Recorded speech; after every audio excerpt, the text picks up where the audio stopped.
Cricket के खेल की तवील तारीख में क्रिकेटर तो हजारों आए, लोगों के दिल तो सैकड़ों ने जीते, लेकिन दुनियाए क्रिकेट पर अपने शोबे में राज करने वाले चंद एक ही गुजरे हैं। और उन चंद एक में सबसे ऊपर चमकता हुआ नाम है शेन वॉर्न का। आप उसके मगरूर रवैये और उसके नित नए तनाज़ात की वजह से उसे नापसंद कर सकते हैं, लेकिन बतौर क्रिकेटर, बतौर लेग स्पिन जादूगर, आप उसे ना तो नजरअंदाज कर सकते हैं और ना ही नापसंद। वो जमाना जब क्रिकेट पर फास्ट बॉलर्स राज कर रहे थे और स्पिनर्स को इसलिए टीम में शामिल किया जाता था कि उन्हें शॉट्स मारते हुए बल्लेबाज बाउंड्री पर कैच आउट हो जाएं। शेन वॉर्न ने उस जमाने में ऐसी जादुई गेंदबाजी की कि उनकी घूमती और उससे ज्यादा घुमाती हुई गेंदों को बल्ले से रोक लेना और विकेट को छूने ना देना ही बैट्समैन की कामयाबी हुआ करती थी।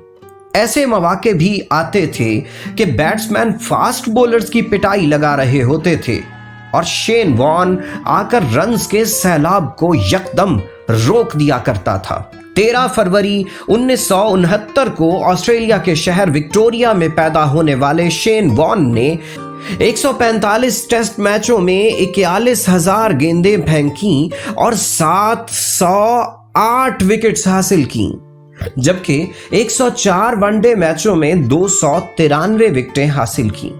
शेन वॉर्न की ग्राउंड में मौजूदगी का मतलब था कि कुछ ना कुछ होगा।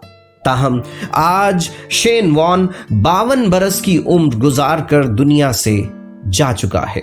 यानी अब क्रिकेट में जो भी कुछ हो, शेन वॉर्न नहीं होगा। शेन वॉर्न ट्विटर के जरिए तमाम क्रिकेटर्स के हवाले से गम और खुशी के मौके पर अपने जज्बात का इजहार करते रहते थे। हत्ता के 4 मार्च को यानी अपने इंतकाल वाले दिन भी उन्होंने रॉडनी मार्श के इंतकाल पर अफसोस की ट्वीट की थी। अब जबकि शेन वॉर्न खुद दुनिया से रुखसत हो चुके हैं, तो दुनिया भर की सेलिब्रिटीज, बिलखुसूस क्रिकेट सेलिब्रिटीज ने ट्विटर पर ताज़ियती बयानात जारी किए हैं। आइए देखते हैं किस किस ने क्या क्या कुछ कहा।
कल शायद दुनिया शेन वॉर्न और उसकी बॉलिंग को भूल जाए, ताहम उसकी बॉल ऑफ द सेंचुरी कई सेंचुरीज तक याद रखी जाएगी। अहले बैठक का जादूगर स्पिनर को आखिरी सलाम।